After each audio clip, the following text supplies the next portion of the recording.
It's your favorite civil engineer here, Elizabeth Akonde, and on this channel, I talk about real estate and construction as civil engineer. So, you're seeing me on your screen for the first time. This is a content or a page, a channel you shouldn't miss. You should be a part of this.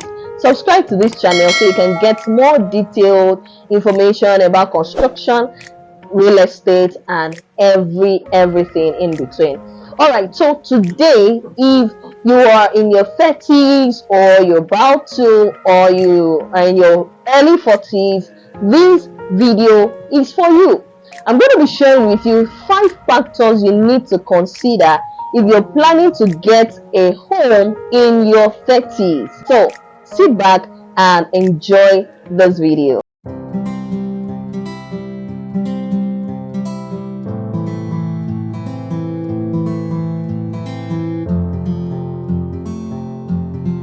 The first factor you need to consider if you're getting a home in your 30s is your near future goals. So what do I mean by that? You need to be able to look at or forecast your goals for the next 5 to 10 years of your life.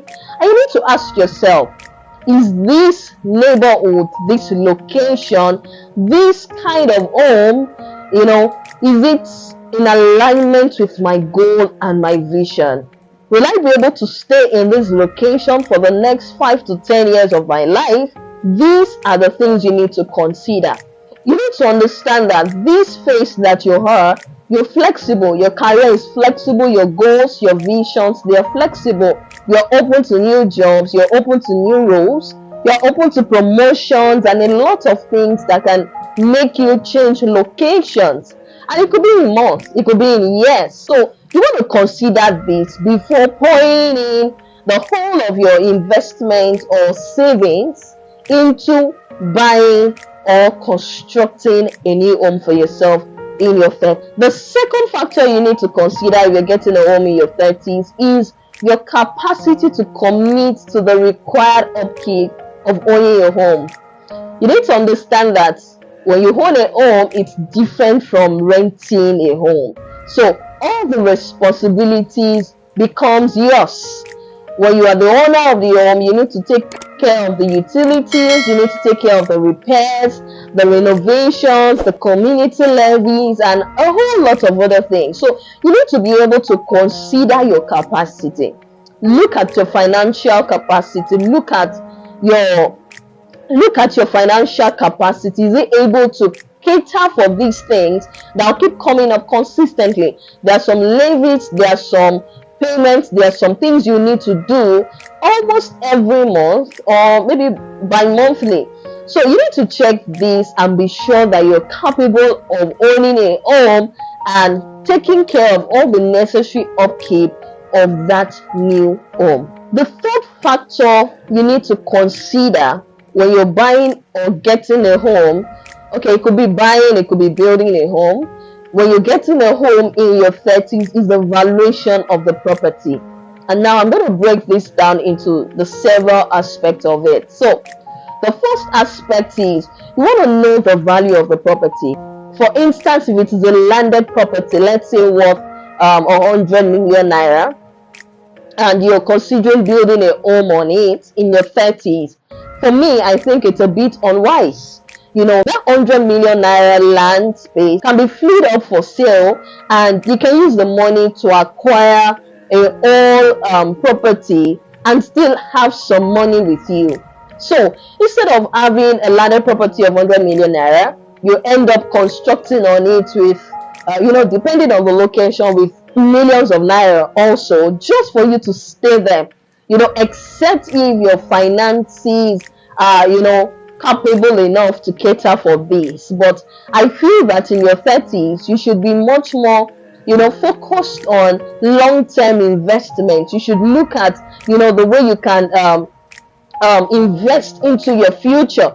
So building on a property of 100 million naira, building on a property of 50 million naira in your 30s is not really wise, except if you're building on it for sale or for rental. But if you're building on it for personal living, it's not a wise investment decision. Another thing you need to consider is In your 30s, you must be able to outline your assets and your liabilities.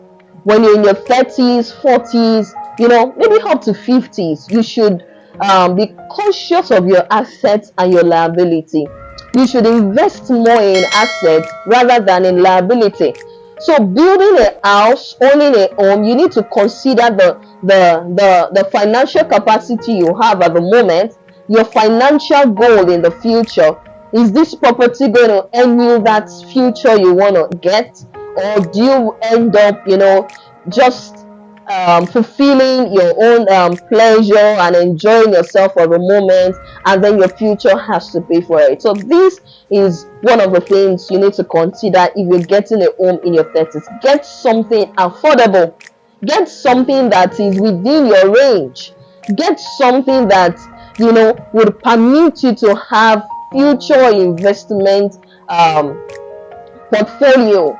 Get something that will permit you to have future investment portfolios, and that'll be a best decision for you. The fourth factor you might need to consider if you're getting a home in your 30s is family comfort. In your 30s, you're either married or unmarried, or not planning to get married. Of course, so it's either you're married or you're unmarried. So if you're not married yet and you want to get a home, you need to be able to look into the future. Getting a home in a certain location means that you're accepting to settle in that location for a minimum of 5 to 10 years of your life. So the 5 to 10 years you're going to be staying there, are you going to be having families that will join you? These families, are they going to be growing in that same location? So for instance, you see an apartment, maybe a 2-bedroom or a bedroom apartment that you want to buy, and you're in your 30s. Getting a bedroom or 2-bedroom apartment is great for yourself, but looking into the future, if you're going to be staying there for the next 10 years and you're going to be getting married, you'll be having kids, God can bless you with twins, triplets, your families will come around, omugo and all of those things. Of course, if you're African, you want to consider these things. You don't want to invest your savings in getting a bedroom apartment and then you get married and the space is too small for you, and then you want to go and rent an apartment at that point. So you might need to consider this. And even if you're married and you want to get an apartment, maybe you want to build or you want to buy, you might need to consider also your family's comfort. The next 5 to 10 years of staying in that location, would it permit the growth of your family? That's a question you need to look out for. When your kids start coming, and then you have more people in that space, is it going to be convenient for you? So don't take decision based on the present, rather look into the future. If you're renting an apartment, of course, when the family grows, you can relocate and get a bigger apartment. But if you've poured in your savings into buying a particular place, it's as if you're stuck to that location at least for a while. You understand? So that's one factor you need to also consider. Before I share the fifth factor you need to consider if you're getting a home in your 30s, if you listened to this video till this point and you've not subscribed to my channel, I feel that the best thing you should do now is to subscribe. That's just a way of saying, okay, thank you for this information, and also a way of connecting with me, because I'll be dropping videos about real estate opportunities, information that would bless you, information that would keep you alive about real estate, about construction. So ensure you subscribe and also click on the notification bell. So I'm going to give you a second to do that. Click on the subscribe button, thank you, and then click on the notification bell. That will help YouTube to tell you when I'm here or when I drop a new video. Alright, thank you for doing that. Also do well to share this video. Share it to somebody, a friend, your friend, or someone, a family member that needs to also get this information. Share it with them. Share it on your Facebook.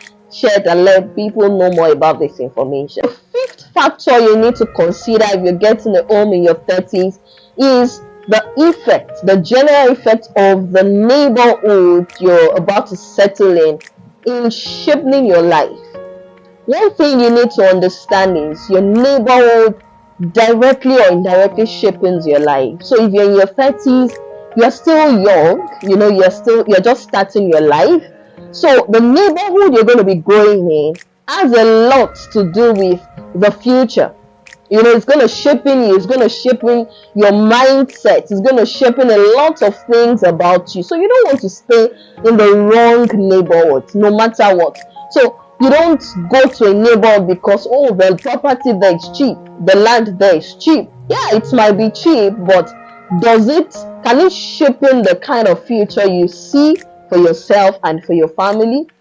Are you going to be comfortable staying in that same neighborhood in the next 3, 4, 5 years of your life? Are you not going to get uncomfortable? That's another factor you need to check. I'm going to be sharing 5 more important factors aside these ones I've shared, and I'm going to be sending it to everyone that has subscribed to my email list. It's free and totally free to subscribe to my email. I'm going to be sharing with you 5 more factors you need to consider if you're investing or getting a home in your 30s, and other information about real estate. I'm going to be sharing with you opportunities you need to know and grab. Subscribe to my email list. It's totally free. The link to subscribe is just on the screen, or you can check the description of this video, and it's for every age range. So I'm going to be sharing different information that would impact you greatly. Subscribe and connect with me there. I look forward to seeing you right there. All right, thank you for seeing this video. My name is Elizabeth Akode once again, and I look forward to seeing you in my next video. Bye.